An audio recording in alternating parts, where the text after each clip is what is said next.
पुरुष लक्षण वर्णन। अग्निदेव कहते हैं, वशिष्ठ, मैंने श्री राम के प्रति वर्णित राजनीति का प्रतिपादन किया। अब मैं स्त्री पुरुषों के लक्षण बतलाता हूं, जिसका पूर्व काल में भगवान समुद्र ने गर्ग मुनि को उपदेश दिया था।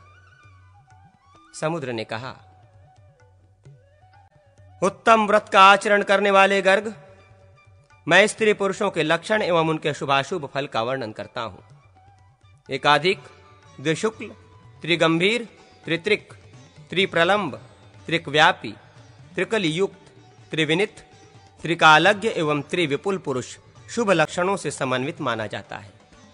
इसी प्रकार चतुर्लेख, चतुस्सम, चतुष्किष्कु, चतुर्दष्ट, चतुष्कृष्ण, चतुर्गंध, चतुर्हर्ष, पंच सूक्ष्म, पंच दीर्घ, षडुन्नत, अष्टवंश, सप्त स्नेह, नवामल, दश पद्म, दश व्यूह, न्यगोध्र परिमंडल, चतुर्दश स्वमद्वंद एवं षोडशाक्ष पुरुष प्रशस्त हैं। धर्म, अर्थ तथा काम से संयुक्त धर्म एकाधिक माना गया है। तारकाहीन नेत्र एवं उज्ज्वल दंत पंक्ति से सुशोभित पुरुष द्विशुक्ल कहलाता है। जिसके स्वर, नाभि एवं सत्व तीनों गंभीर हों, वो त्रिगंभीर होता है। निर्मत्सरता, दया, क्षमा, सदाचरण, शौच, स्पृहा, औदार्य, अनायास, अथक श्रम तथा शूरता, इनमें विभूषित पुरुष त्रित्रिक माना गया है। जिस मनुष्य के वृषण, लिंग एवं भुजयुगल लंबे हों, वो त्रिप्रलंब कहा जाता है। जो अपने तेज, यश एवं कांति से देश, जाति, वर्ग एवं 10 दिशाओं को व्याप्त कर लेता है, वो त्रिकव्यापी कहते हैं। जिसमें उदर में 3 रेखाएं हों, वो त्रिवलिमान होता है। अब त्रिविनित पुरुष का लक्षण सुनो। वो देवता, ब्राह्मण तथा गुरुजनों के प्रति विनीत होता है। धर्म, अर्थ एवं काम के समय का ज्ञाता त्रिकालज्ञ कहा जाता है।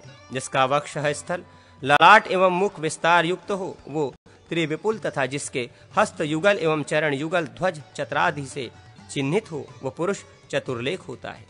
अंगुली, हृदय, पृष्ठ एवं कटी, ये चारों अंग समान होने से प्रशस्त होते हैं। ऐसा पुरुष चतुस्संस कहा गया है। जिसकी ऊंचाई 96 अंगुल की हो, वो चतुष्किकु प्रमाण वाला एवं जिसकी चारों दृष्टांताएं चंद्रमा के समान उज्ज्वल हो, वो चतुर्दृष्ट होता है। अब मैं तुमको चतुष्कृष्ण पुरुष के विषय में कहता हूं। उसके नयन तारक, भ्रूयुगल, शमश्रु एवं केश कृष्ण होते हैं। नासिका, मुख एवं कश्मयुग में उत्तम गंध से युक्त मनुष्य चतुर्गंध कहलाता है। लिंग, ग्रीवा तथा जंघा युगल के ह्रस्व होने से पुरुष चतुर्हरस्व होता है। अंगुली पर्व, नख, केश, दंत तथा त्वचा सूक्ष्म होने पर पुरुष पंचम सूक्ष्म एवं हनु नेत्र, ललाट, नासिका एवं वक्ष स्थल के विशाल होने से पंचदीर्घ माना जाता है। वक्ष स्थल, कक्ष, नख, नासिका, मुख एवं क्रकाटिका, गर्दन की घंटी, ये 6 अंग उन्नत एवं त्वचा, केश, दंत, रोम, दृष्टि, नख एवं वाणी, ये 7 स्तिग्न होने पर शुभ होते हैं। जानुद्वय, उरुद्वय, पृष्ठ, हस्तद्वय एवं नासिका को मिलाकर कुल 8 वंश होते हैं। नेत्रद्वय, नासिकाद्वय, कर्णयुगल, शिश्न, गुदा एवं मुख, यह स्थान निर्मल होने से पुरुष नवामल होता है। जिह्वा, होष्ठ, तालु, नेत्र, हाथ, पैर, नख, शिश्नाग्र एवं मुख, ये 10 अंग पद्म के समान कांति से युक्त होने पर प्रशस्त माने गए हैं। हाथ, पैर, मुख, ग्रीवा, कर्ण, हृदय, सिर, ललाट, उदर एवं पृष्ठ, ये 10 बृहदाकार होने पर सम्मानित होते हैं। जिस पुरुष की ऊंचाई भुजाओं के फैलाने पर दोनों मध्यमा उंगलियों के मध्यमांतर के समान हो, वो नयोध्र परिमंडल कहलाता है। जिसके चरण गुल्फ, नितंब, पार्श्व, वंगणक्षण, वृषण, स्तन, कर्ण, होष्ठ, होष्टांत, जंघा, हस्त, बाहु एवं नेत्र, ये अंग युग्म समान हो, वो पुरुष चतुर्दश समद्वंद होता है। जो अपने दोनों नेत्रों से 14 विद्याओं का अवलोकन करता है, वो षोडशाक्ष कहा जाता है। दुर्गंध युक्त, मांसहीन, रुक्ष एवं शिराओं से व्याप्त शरीर अशुभ माना गया है। इसके विपरीत गुणों से संपन्न एवं उत्फुल्ल नेत्रों से सुशोभित शरीर प्रशस्त होता है। धन्य पुरुष की वाणी मधुर एवं चाल मत वाले हाथी के समान होती है। प्रति रोम कूप से एक एक रोम की निर्गत होता है, ऐसे पुरुष की बार बार भय से रक्षा होती है। स्त्री के लक्षण। समुद्र जी कहते हैं, गर्ग जी, शरीर से उत्तम श्रेणी की स्त्री वह है जिसके संपूर्ण अंग मनोहर हो, जो मतवाले गजराज की भांति मंद गति से चलती हो, जिसके उरु और जघन नितंब देश भारी हो तथा नेत्र उन्मत्त पारावत के समान मद भरे हो, जिसके केश सुंदर नीलवर्ण के, शरीर पतला और अंग लोम रहित हो, जो देखने पर मन को मोह लेने वाली हो, जिसके दोनों पैर समतल भूमि का पूर्ण रूप से स्पर्श करते हो और दोनों स्तन परस्पर सटे हुए हो, नाभि दक्षिणावर्त हो, योनि पीपल के पत्ते किसी आकार वाली हो, दोनों गुल्फ भीतर छिपे हुए हो, मांसल होने के कारण वे उबड़े हुए न दिखाई देते हो, नाभि अंगूठे के बराबर हो तथा पेट लंबा या लटकता हुआ न हो। रोमावलियों से रुक्ष शरीर वाली रमणी अच्छी नहीं मानी गई है। नक्षत्रों, वृक्षों और नदियों के नाम पर जिसके नाम रखे गए हो तथा जिसे कलह सदा प्रिय लगता हो, वो स्त्री भी अच्छी नहीं है। जो लोलूप न हो, कटु वचन न बोलती हो, वो नारी देवता आदि से पूजित शुभ लक्षणा कही गई है। जिसके कपोल मधुप पुष्पों के समान गोरे हो, वो नारी शुभ है। जिसके शरीर की नस नाड़ियां दिखाई देती हों और जिसके अंग अधिक रोमावलियों से भरे हों, वो स्त्री अच्छी नहीं मानी गई है। जिसकी कुटिल भौहें परस्पर सटी गई हों, वो नारी भी अच्छी श्रेणी में नहीं गिनी जाती। जिसके प्राण पीत में बसते हों तथा जो पति को प्रिय हो, वो नारी लक्षणों से रहित होने पर भी शुभ लक्षणों से संपन्न कही गई है। जहां सुंदर आकृति है वहां शुभ गुण है। जिसके पैर की कनिष्ठिका उंगली धरती का स्पर्श न करे, वो नारी मृत्यु रूपा ही है। अग्निदेव कहते हैं, वशिष्ठ, सुवर्ण दंड भूषित चामर उत्तम होता है। राजा के लिए हंस पक्ष, मयूर पक्ष तथा शुक पक्ष से निर्मित छत्र प्रशस्त माना गया है। वक पक्ष से निर्मित छत्र भी प्रयोग में लाया जा सकता है, किंतु मिश्रित पक्षों का छत्र नहीं बनवाना चाहिए। 3, 4, 5, 6, 7 या 8 पर्वों से युक्त दंड प्रशस्त है। भद्रासन 50 अंगुल का ऊंचा एवं शीर काष्ठ से निर्मित हो। वो सुवर्ण चित्रित एवं 3 हाथ विस्तृत होना चाहिए। द्विज श्रेष्ठ, धनुष के निर्माण के लिए लोह, श्रृंग या काष्ठ, इन 3 द्रव्यों का प्रयोग करें। प्रत्यंचा के लिए 3 वस्तु प्रयुक्त है, वंश, भृंग एवं चर्म। दारु निर्मित श्रेष्ठ धनुष का प्रमाण 4 हाथ माना गया है। उसी में क्रमशः एक एक हाथ का मध्यम तथा अधम होता है। मुष्टिग्राह के निमित्त धनुष के मध्य भाग में द्रव्य निर्मित करावें। धनुष की कोटि कामिनी की भ्रूलता के समान आकार वाली एवं अत्यंत संयत बनवानी चाहिए। लोह या श्रृंग के धनुष पृथक पृथक एक ही द्रव्य के या मिश्रित भी बनवाए जा सकते हैं। श्रृंग निर्मित धनुष को अत्यंत उपयुक्त तथा सुवर्ण बिंदुओं से अलंकृत करे। कुटिल, स्फुटिक या छिद्र युक्त धनुष निंदित होता है। धातुओं में सुवर्ण, रजत, ताम्र एवं कृष्ण का लौह का धनुष के निर्माण में प्रयोग करें। श्रांग धनुषों में महिष, शरभ एवं रोहिण मृग के श्रृंगों से निर्मित चाप शुभ माना गया है।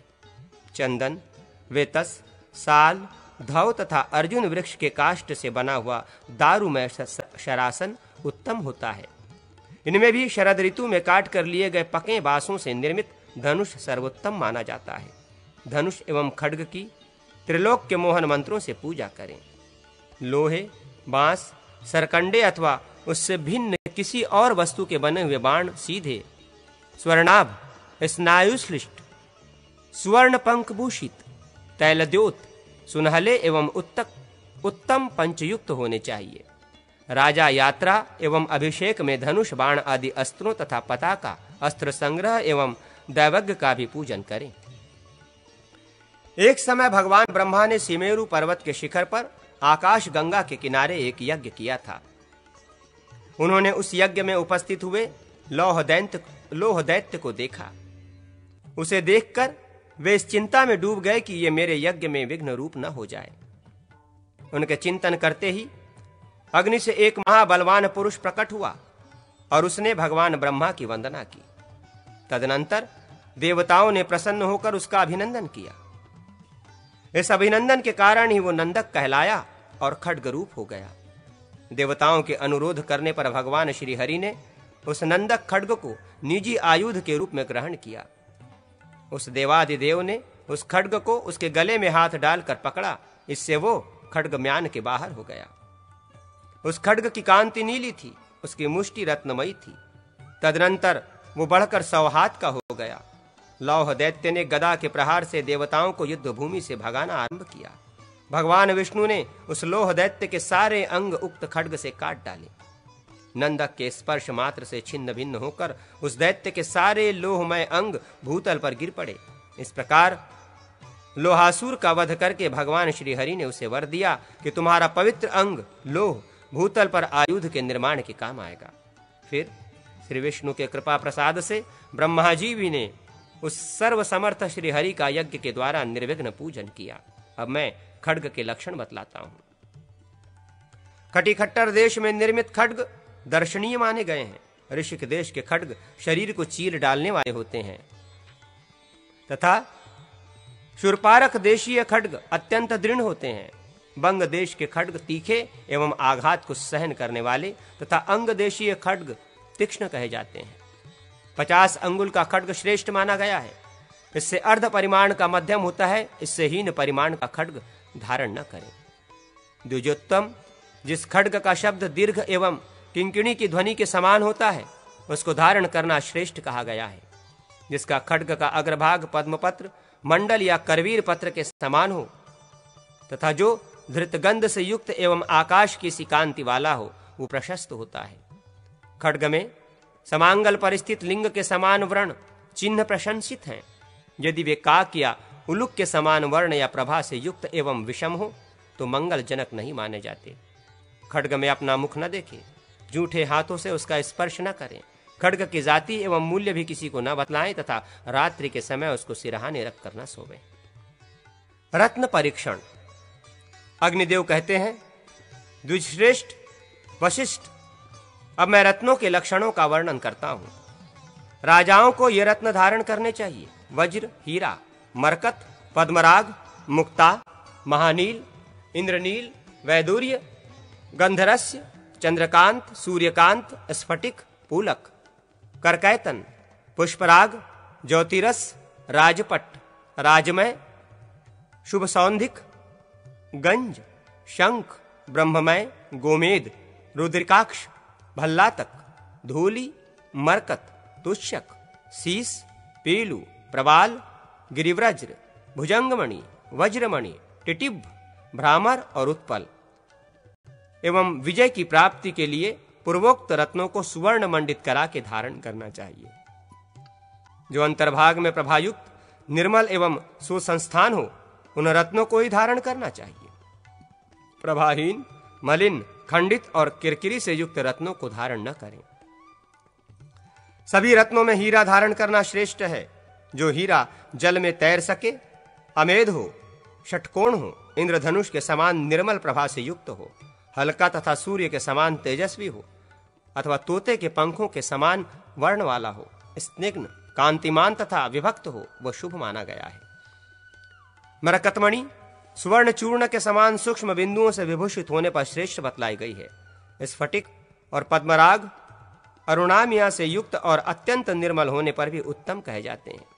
मोती शुक्ति से संपन्न होते हैं, किंतु शंख से बने मोती उसकी अपेक्षा निर्मल एवं उत्कृष्ट होते हैं। ऋषि प्रवर, हाथी के दांत और कुंभ स्थल से उत्पन्न सूकर, मत्स्य और वेणुनाग से उत्पन्न एवं मेघ द्वारा उत्पन्न मोती अत्यंत श्रेष्ठ होते हैं। मौक्तिक में वृतत्व, गोलाई, शुक्लता, स्वच्छता एवं महत्ता ये गुण होते हैं। उत्तम इंद्र नीलमणि दुग्ध में रखने पर अत्यधिक प्रकाशित एवं सुशोभित होता है। जो रत्न अपने प्रभाव से सबको रंजित करता है उसे अमूल्य समझे। नील एवं रक्त आभा वाला वैदूर्य श्रेष्ठ होता है। यह हार में पिरोने के योग्य होता है। ग्रह योग्य भूमि, चतुष्षष्टि पद, वास्तुमंडल और वृक्षारोपण का वर्णन। अग्निदेव कहते हैं, वशिष्ठ, अब मैं वास्तु के लक्षणों का वर्णन करता हूं। वास्तुशास्त्र में ब्राह्मण, क्षत्रिय, वैश्य और शूद्रों के लिए क्रमशः श्वेत, रक्त, पीत एवं काले रंग की भूमि निवास करने योग्य है। जिस भूमि में धृत के समान गंध हो वो ब्राह्मण के, रक्त के समान गंध हो वो क्षत्रियों के, अन्न किसी गंध हो वो वैश्यों के, और मद तुल्य गंध हो वो शूद्रों के वास करने योग्य मानी गई है। इसी प्रकार रस में ब्राह्मण आदि के लिए क्रमशः मधुर, कषाय और अम्ल आदि स्वाद से युक्त भूमि होनी चाहिए।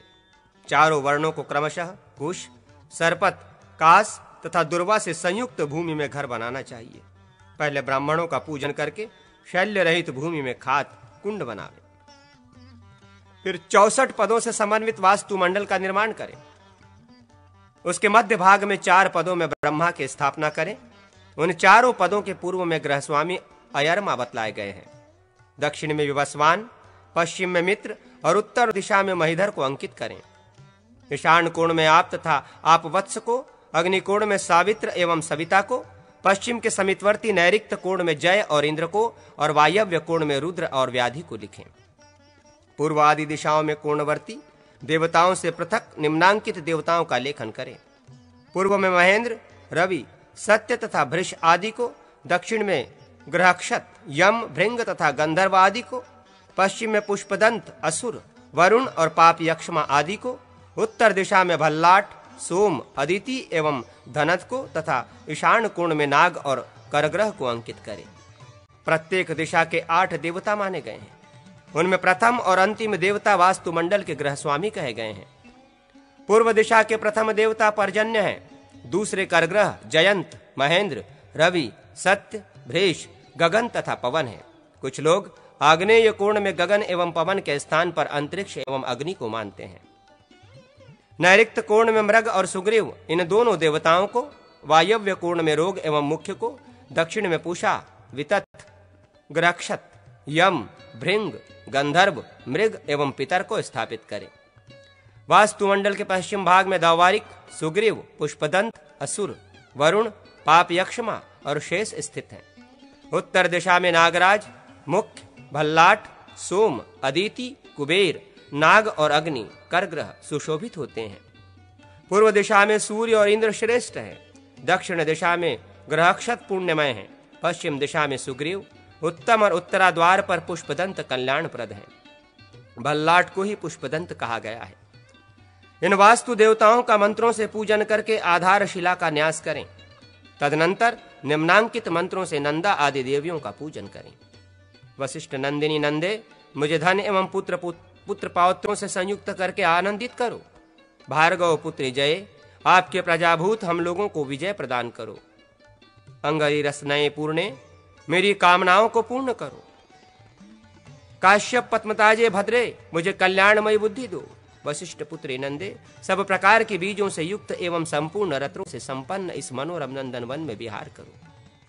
प्रजापति पुत्री देवी भद्रे, तुम उत्तम लक्षणों एवं श्रेष्ठ व्रत को धारण करने वाली हो।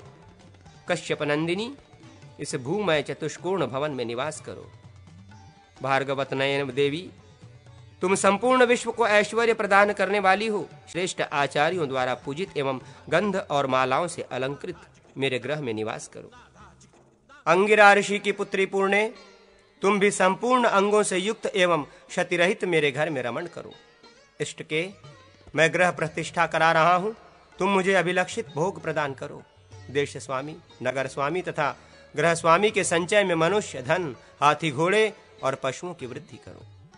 गृह प्रवेश के समय भी इसी प्रकार शिलान्यास करना चाहिए। घर के उत्तर में प्लक्ष, पाकड़ तथा पूर्व में वटवृक्ष शुभ होता है। दक्षिण में गूलर और पश्चिम में पीपल का पेड़ उत्तम माना जाता है। घर में वाम पार्श्व में उद्यान बनावे। ऐसे घर में निवास करना शुभ होता है। लगाए हुए वृक्षों को ग्रीष्म काल में प्रातः सायं, शीत ऋतु में मध्याह्न के समय तथा वर्षा काल में भूमि के सूख जाने पर सींचना चाहिए। वृक्षों को बाविडिंग एवं धित मिश्रित शीतल जल से सींचें। जिन वृक्षों के फल लगने बंद हो गए हों उनको कुल्थी, उड़द, मूंग, तिल और जौ मिले हुए जल से सींचना चाहिए। धृतयुक्त शीतल दुग्ध के सेचन से वृक्ष सदा फल पुष्प से युक्त रहते हैं। मत्स्य वाले जल के सेचन से वृक्षों की वृद्धि होती है। भेड़ और बकरी की लेंडी का चूर्ण, जौ का चूर्ण, तिल, अन्य गोबर आदि खाद एवं जल, इन सब को 7 दिन तक ढक कर रखें। इसका सेचन भी सभी प्रकार के वृक्षों के फल पुष्प आदि की वृद्धि करने वाला है। आम्र वृक्षों का शीतल जल से सेचन उत्तम माना गया है। अशोक वृक्ष के विकास के लिए कामिनियों के चरण का प्रहार प्रशस्त है। खजूर और नारियल आदि वृक्ष लवणयुक्त जल से वृद्धि को प्राप्त होते हैं। बाय बिडिंग तथा जल के द्वारा सिंचन भी सभी वृक्षों के लिए उत्तम दोहद है।